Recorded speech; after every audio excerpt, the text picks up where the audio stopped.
Actuellement, je suis sur le parvis des droits de l'homme, voilà, juste en face du centre Pompidou de Metz. Et aujourd'hui, je vous emmène, voilà, à la découverte d'Irréel. Irréel, qui est un poète onirique, j'ai envie de dire, qui est un créateur d'illusions optiques. Bonjour Irréel. Bonjour Félix. Alors Irréel, j'aimerais savoir, vous pratiquez le contact. Qu'est-ce que c'est le contact ? Alors le contact, en fait, c'est une discipline qui appartient à la jonglerie, mais au lieu de lancer les balles en l'air, on va contrôler la balle sur le corps. C'est une discipline qui est très récente, c'est un Américain qui vit toujours et qui l'a créée, donc c'est une discipline qui a 50 ans, alors que la jonglerie, ça existe depuis avant le Moyen-Âge. J'ai vu sur YouTube des vidéos où vous manipulez des objets. Pouvez-vous nous raconter un petit peu ?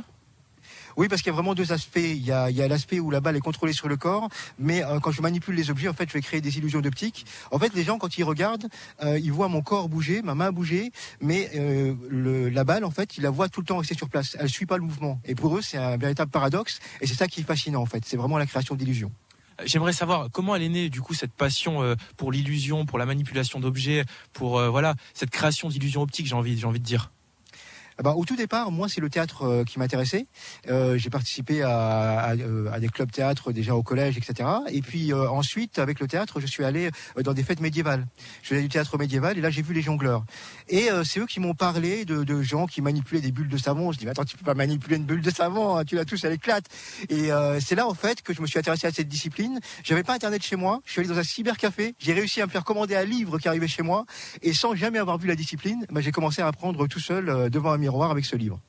Alors, Irréel, là, je suis face à vous. Je vois aussi que vous êtes en costume de scène, j'ai envie de dire. C'est quelque chose que vous êtes en train de développer en ce moment, cet aspect un peu scénique. Peut-être que vous êtes aussi du côté de la danse, même pour, on va dire, étayer un peu votre personnage.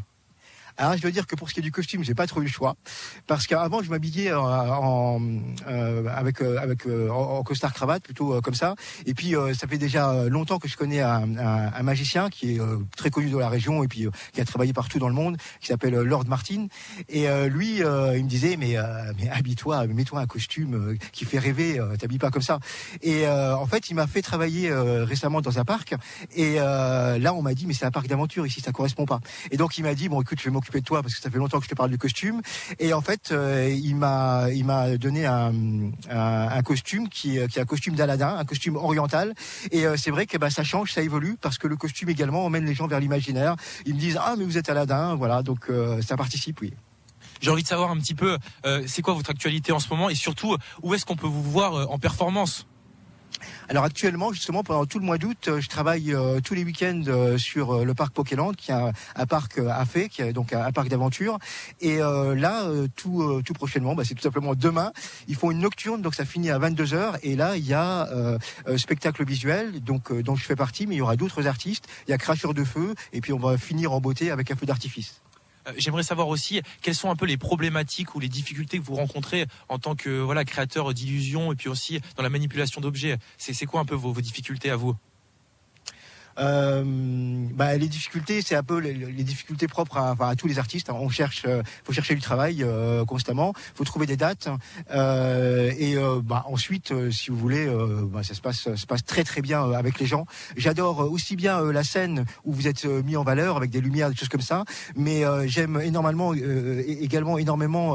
déambuler parmi les gens parce que là, vous avez vraiment le contact avec eux, vous avez des réflexions. Je me rappelle d'une petite fille qui était toute rousse, qui me regardait avec des grands yeux comme ça, vous voyez leur réaction. Et puis après qu'elle m'ait vu, elle m'a dit son grand secret, elle m'a dit dans l'oreille, elle m'a dit moi j'ai de la crème solaire, ce qui n'avait rien à voir, mais vous voyez ce genre de situation, ça me fait rire. Irréel, est-ce que vous auriez un petit conseil pour les créateurs d'illusions en herbe justement? Pour ceux qui voudraient se lancer dans ce domaine-là, aujourd'hui, heureusement, il y a Internet. Ça veut dire que vous avez plein de vidéos, vous avez plein de gens qui vont faire des tutoriels, des gens dans le monde entier. Et donc, ça peut vous inspirer, vous donner des idées, vous permettre d'évoluer. Et puis, en bout de course, d'une manière ou d'une autre, si c'est ça qui vous intéresse, ils peuvent me contacter. Merci beaucoup, Irréel.